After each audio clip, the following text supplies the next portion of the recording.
Alright, so this video is going to be another example of implicit differentiation, only this problem is going to be a little bit more advanced than the previous one we did, so you're going to have to buckle up for this one. Make sure you pause, rewatch, write down any questions you might have, leave YouTube comments, whatever you need to do to understand how to do this problem. Okay, so again, with like all implicit differentiation problems, we're going to try to find dy over dx. Generally, that's what we're trying to find. So in order to do that, first step is we're going to differentiate both sides with respect to x. So what I'm going to do is I'm going to highlight this entire left side like so, and then write a little dy over dx here. So we're going to take the derivative of this left side with respect to x.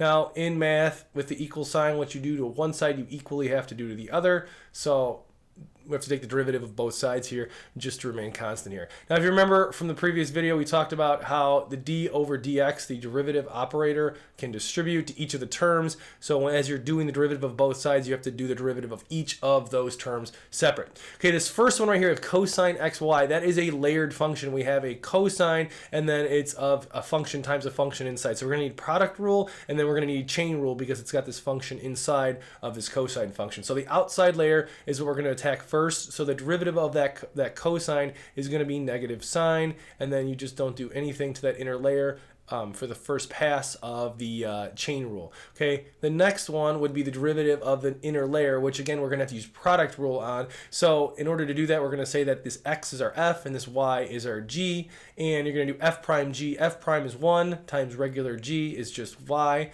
plus g prime, which in this case our g prime is going to be dy over dx times regular f, which is x. Okay, now we're going to do the derivative of this x squared minus 1 over y squared plus 1. Now in order to do that, since it's a quotient, we're going to use quotient rule.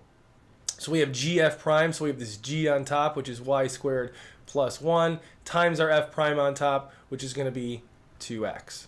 Okay, so g times f prime minus f, which is that x squared minus 1 times g prime, which is in this case it's going to be 2y dy over dx. So per the quotient rule, we have to divide this by g squared, so it's going to be divided by y squared plus 1 quantity squared, okay, is equal to, okay, and then we have a product on this side right here, so 7x squared times y, so we're going to do f prime g again. You should have 14x times y, so 14x is the f prime of this 7x squared. We took that as the f. The g in this case is going to be the y, so I'm just multiplying it by the y. And then we're going to add this to regular g, which is g prime, which is dy over dx, times the regular f value. In this case, it would be 7x squared.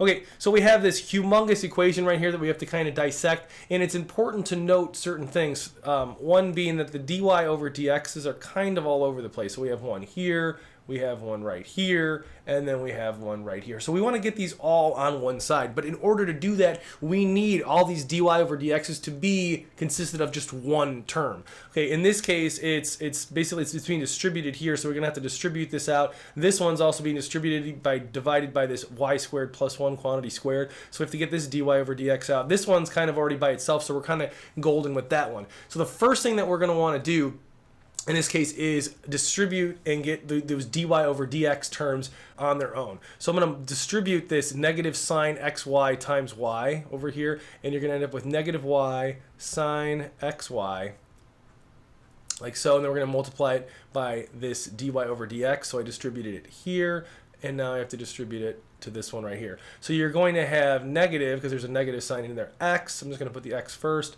sine xy times the dy over dx. As you can see, now we have this dy over dx kind of at its own term right here. That's why I kind of distributed this out. Now we're going to do the same thing with this one right here. I'm going to take this first term right here.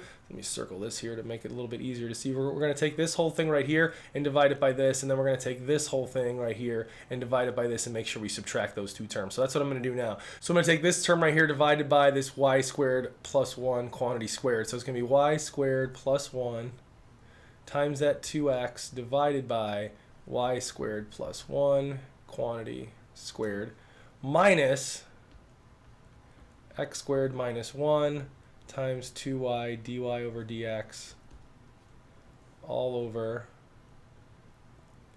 y squared minus, or I'm sorry, plus 1 quantity squared. Okay, so I separated out this fraction right here basically to these two terms right here, and then I'm just going to write the right side of the equation right over here, so it equals 14xy plus 7x squared dy over dx. Okay, now I'm going to try to get every single one of those dy over dx terms. So we have one right here, we have one right here, and we have one right here. So I'm going to get those all on the left side. Since there's already two on the left side, I'm going to kind of just move all of them to the left side now. And while I'm also doing that, I'm actually going to factor all of them out. So I'm going to take the dy over dx out just from the beginning. So it's going to be factored out already. And then, so you should have a negative x sine xy. Okay, so that's this first term right here. So I'm going to kind of just put a line through it. And then we're going to do this next one right here with this dy over dx. Again, it's already factored out. So we're just going to do minus x squared minus 1 times 2y all over y squared plus 1 quantity squared. Okay, so I'm going to put a line through that one. And then this one's on the right side, so I'm actually subtract that over as well. So minus 7x squared. Okay, again, I already factored out that dy over dx right here. So it's going to distribute to each one of these. So I just basically worked backwards to factor it. Okay, now on the right side of the equation, I'm going to put everything else that's left that doesn't have a dy over dx in it. So already we have that 14xy on this side, so I'm just going to keep that 14xy here. So I took care of that one, I took care of that one. Okay, and then I'm going to add over this y sine xy. So I'm going to add that to both sides so it'll cancel on the left.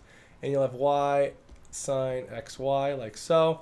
And then this term right here, I'm actually going to simplify this first. So this y squared plus 1 cancels out. And you're left with 2x over y squared plus 1. It's a plus here, so I'm going to subtract it from both sides. So you should have a minus on this side. So minus 2x all over y squared plus 1 quantity squared. Okay, so this was taken care of, and this was taken care of. So every single term was taken care of. I kind of just canceled them all out to make it easier on me so I can kind of see and make sure that I take into account every single term. Okay, from here, I'm going to divide both sides by this whole thing right here. So divided by sine xy. This is probably the worst part right here, is that you have to write all of this out, which is just terrible. Divided by y squared plus 1 quantity squared minus 7x squared. Divide all that by the negative x sine xy. So we're going to divide by that entire thing right there. Now if you wanted, you could technically, I guess, distribute this right here, but we don't really need to worry about that. This problem is complex enough. Distributing is not going to make it any neater and easier to understand. Okay, from there you can kind of see that we don't really have anything more to simplify. This whole thing right here is going to cancel out with this right here, and you end up with dy over dx is equal to this huge expression right here. So the derivative of this equation right up here is technically equal to this whole big mess right here. So that's this rather complex example of implicit differentiation. If you have any questions about anything in this video, let me know.